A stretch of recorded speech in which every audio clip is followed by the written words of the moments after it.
오늘 주신 하나님의 말씀은 로마서 1장 28절에서 32절까지 말씀입니다. 로마서 1장 28절에서 32절까지 함께 읽겠습니다. 또한 저희가 마음에 하나님 두기를 싫어하며 하나님께서 저희를 그 상실한 마음대로 내어버려 두사 곧 모든 불의, 추악, 탐욕, 악의가 가득한 자여, 시기, 살인, 분쟁, 사기, 악독이 가득한 자여, 수근수근하는 자여, 비방하는 자여, 하나님의 능욕하는 자여, 자랑하는 자요, 악을 도모하는 자요, 부모를 거역하는 자요, 우매한 자요, 배악하는 자요, 무정한 자요, 무자비한 자라. 저희가 이 같은 일을 행하는 자는 사형에 해당한다고도 하나님의 정하심을 알고도 자기들만 행할 뿐 아니라 또한 그 일을 행하는 자를 옳다 하느니라. 아멘. 은혜를 설명하는 것도 어렵지만 죄를 설명하는 것도 쉽지 않습니다. 바울이 로마서 1장에서 인간의 전적인 타락을 얼마나 설득력 있게 설명했는지는 불확실합니다. 왜냐하면 뭐라고 말을 하면 사람이 자기의 죄를 깨닫게 되겠습니까? 내 죄를 알렸다. 그렇게 말한다고 사람이 자기의 죄를 깨달으리라는 보장이 없습니다. 여러분은 과거에 여러 번 자신의 죄인됨을 깨닫는 경험을 해본 적이 있으실 것입니다. 그것을 깨닫게 하는 것이 하나님의 말씀과 성령인데 소위 회개의 영이라고 부르지요. 그러나 회개의 영이 언제 누구에게 어떻게 역사할지는 우리가 예측할 수가 없기 때문에 회개의 영이 역사하기만을 바라고 죄에 대하여 설득할 필요가 없는 것은 아닙니다. 제가 과거 전도사 시절에 대학부 수련회를 갔는데 강사로 오신 목사님이 모세 율법에 부모의 말을 거역하는 자식을 성문으로 끌고 가서 그 성의 장로들이 돌로 쳐서 죽일지라 하는 성경 구절을 인용하면서 여러분이 부모의 말씀을 거역하는 그 못된 마음을 돌로 치라 이런 내용의 설교를 하셨는데 대학부원 중에 가장 빤질빤질하던 녀석이 그 말씀을 듣고 눈물을 흘리면서 회개하는 것을 보았습니다. 또 한 번은 제가 대학부 전도사 시절에 엘리야 선지자가 갈멜산에 하늘에서 불을 내리게 하기 전에 먼저 무너진 제단을 수축했다는 성경 구절을 인용하면서 여러분도 여러분 삶에 무너진 제단을 수축하라 라는 내용으로 설교를 했더니 어느 학생들이 눈물을 흘리면서 회개하는 것을 본 적이 있습니다. 성령께서 어떤 성경 말씀을 가지고 사람의 마음을 감동하여 회개하게 하실지는 우리가 예측할 수 없습니다.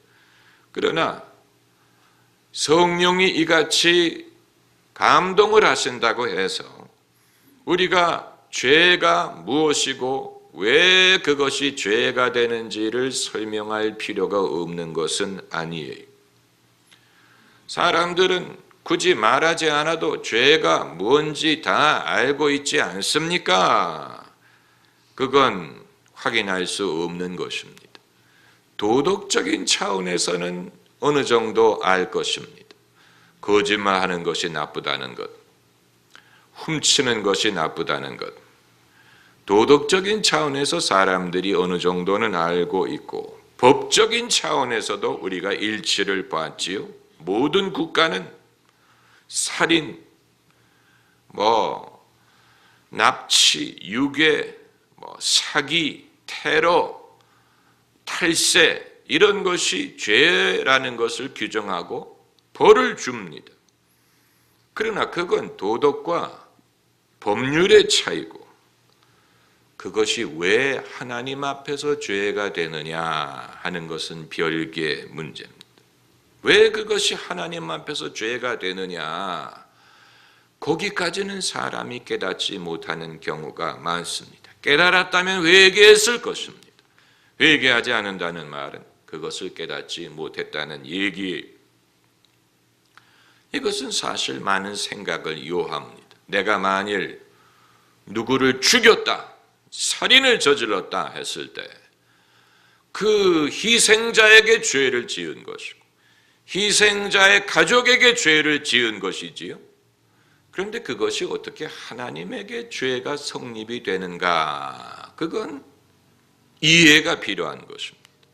또 내가 누구의 돈을 훔쳤다고 했을 때 그 사람에게 죄를 짓는 것이고, 또 사회 규범을 어겼기 때문에 정직하게 사는 사람들에게 죄를 범한 것까지는 이해를 할 수 있으나, 그것이 어찌하여 하나님에게 죄를 지은 것이 되느냐, 이것은 이해가 필요한 것입니다. 삭개오가 예수님이 자기 집에 찾아오셨을 때 그가 세리로서 돈을 번 자였기 때문에 그가 말하기를 내가 내 소유의 절반을 가난한 사람들에 나눠주고 리를 토색한 것이 있으면 4배나 갚겠나이다 라고 말을 한 후에야 예수께서 오늘 하나님의 구원이 이 집에 임하였느니라. 그러니까 삭개오가 사람들에게 지은 죄를 갚겠다고 약속을 했을 때 하나님도 그를 용서하셨다라는 얘기인데, 신학적인 사고가 필요한 이유는 이러한 것을 깨닫는 것이 그냥 거저되는 것이 아니기 때문입니다. 그렇기 때문에 예수님의 복음이 무엇이냐를 바울이 설명하기 전에 예수님이 어떻게 모든 믿는 자에게 의가 되시느냐를 말하기 전에 사람이 어찌하여 다 죄인이냐, 만인이 다 타락하였느냐를 먼저 말할 필요가 있었던 것입니다. 왜냐하면 하나님의 의라는 것은 인간의 불의를 전제하지 않으면 무의미한 것이기 때문이고, 하나님의 구원이란 인간의 죄인됨을 이해하지 못하면 별 의미가 없는 것입니다. 천국 간다는 것이 귀중한 이유는 우리가 지옥에 갈 수 있었다는 것을 알기 때문이고, 하나님의 사랑이 감사한 이유는 하나님이 나를 사랑하지 않고 미워할 수도 있었다는 것을 알기 때문에 감사한 것입니다. 축복을 감사할 수 있는 이유는 복을 받는 대신에 저주를 받을 수도 있었다는 것을 알기 때문인 것처럼, 복음에는 하나님의 의가 나타나서 믿음으로 믿음에 이르게 하나니, 복음에 나타나는 하나님의 의가 얼마나 귀중한 것을 깨닫기 위해서는 인간이 얼마나 불의한 존재인가를 알아야 되는 것인데, 그러기 위해서 사도 바울은 하나님의 의를 구체적으로 설명하기 전에 어떻게 만민이 죄인이 되었느냐, 죄란 도대체 어디에서 왔느냐, 죄를 죄되게 하는 것이 과연 무엇이냐를 말할 필요가 있었던 것입니다. 사실 이것은 어려운 것입니다. 죄가 무엇인지를 알아야 됩니다. 죄를 죄되게 하는 것이 과연 뭐냐? 행위적인 것으로 죄를 규정할 수 없습니다. 왜냐하면 행위는 좀 더 근본적인 이유에서 비롯되기 때문입니다. 그 근본적인 것, 그것이 죄를 죄되게 하는 것인데, 하나님을 배제하고는 죄를 이해할 수 없습니다. 그렇기 때문에 1장 19절에 하나님을 알만한 것이 보이는데도 불구하고 하나님을 영화롭게 하지 않고 감사하지 않고 마음이 어두워졌다. 그러니까 죄의 근본은 하나님이 계시다는 것을 알지만 하나님을 영화롭게 하지 않고 그 마음이 강팍하여져서 냉담해지는, 하나님으로부터 고개를 돌리고 마음을 돌리는 그것이 죄의 근본이고, 거기에서 마음이 어두워져서 별의별 탐욕과 거짓과 죄악에 빠지는 것임을 말을 하고 있고, 그리고 오늘 본문 26절에 저희가 마음에 하나님 두기를 싫어하며, 그러니까 중립적인 것이 아니라는 얘기, 하나님에 대해서 무관심한 게 아니고 싫어한다. 마음에 하나님 두기를 싫어한다. 하나님이 안 계시게 할 수 없고 하나님의 계시는 것을 부인할 수는 없지만 마음에 하나님 두기를 싫어한다는 얘기. 적어도 자기의 삶에는 하나님이 없기를 원한다라는 얘기. 우주에 하나님이 없게 할 수 없으니까 내 마음에만큼은 하나님 두기를 싫어한다.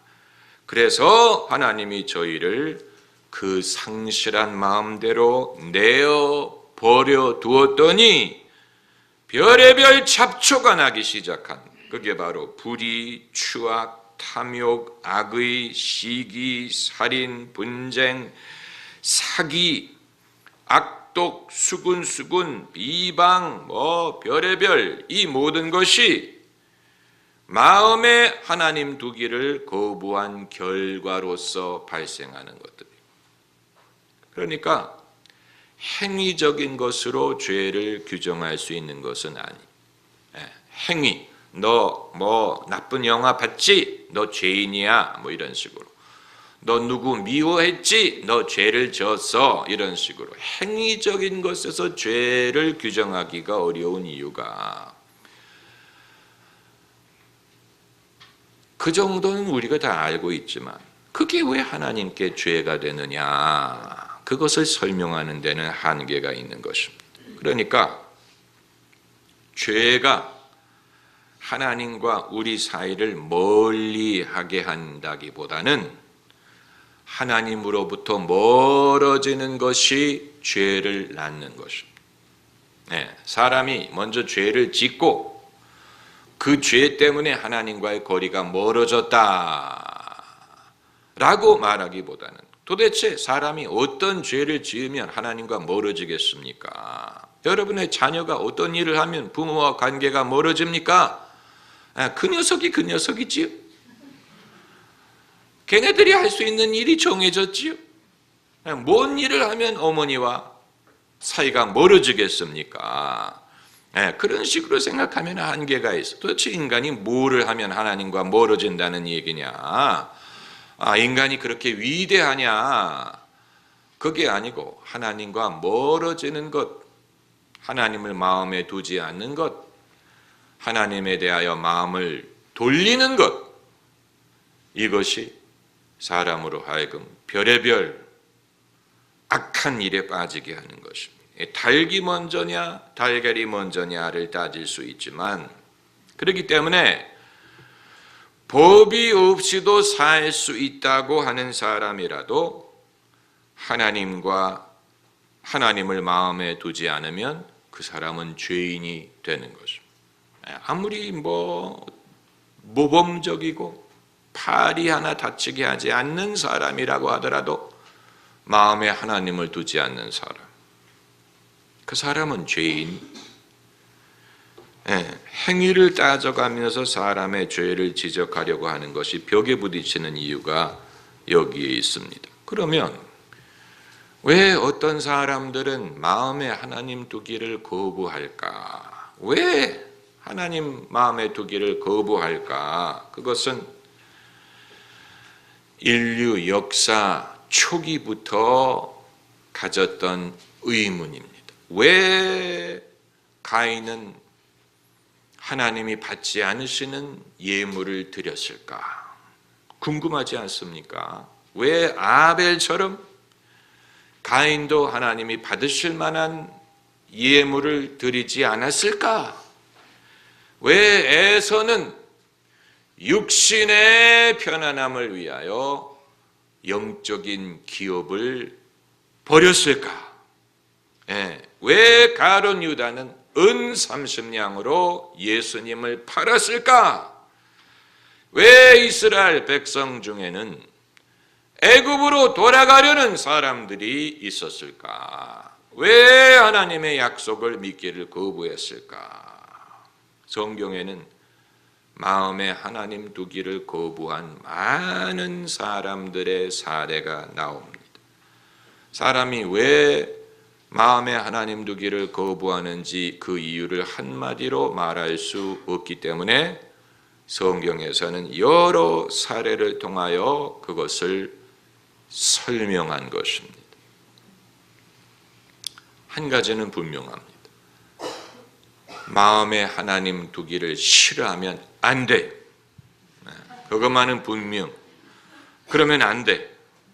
그건 위험한, 그게 사람이 타락하게 하는, 거기에서 모든 악이 시작하는, 이 루시퍼가 어떻게 타락을 했을까? 성경이 설명한다고 주장하는 사람도 있지만 성경의 문맥을 보면 과연 이게 그것을 말하는 것일까를 말하기는 좀 어려운 부분이 있습니다. 한 가지는 분명합니다. 아무리 루시퍼를 하나님이 아름답게 창조를 하셨어도 그 마음에 하나님 두기를 거부했더니 그 모든 아름답고 뛰어나고 놀라운 것들이 악하고 추하고 부끄러운 것으로 변하더라는 것입니다. 그렇게 아름답게 만들었는데 하나님 두기를 거부했더니 추한 것으로 바뀌는, 무서운 것으로 바뀌는, 너희가 나를 떠나서는 아무것도 스스로 할 수 없느니라고 말씀하신 그 진리를 알게 되는 것입니다. 기도하십시다.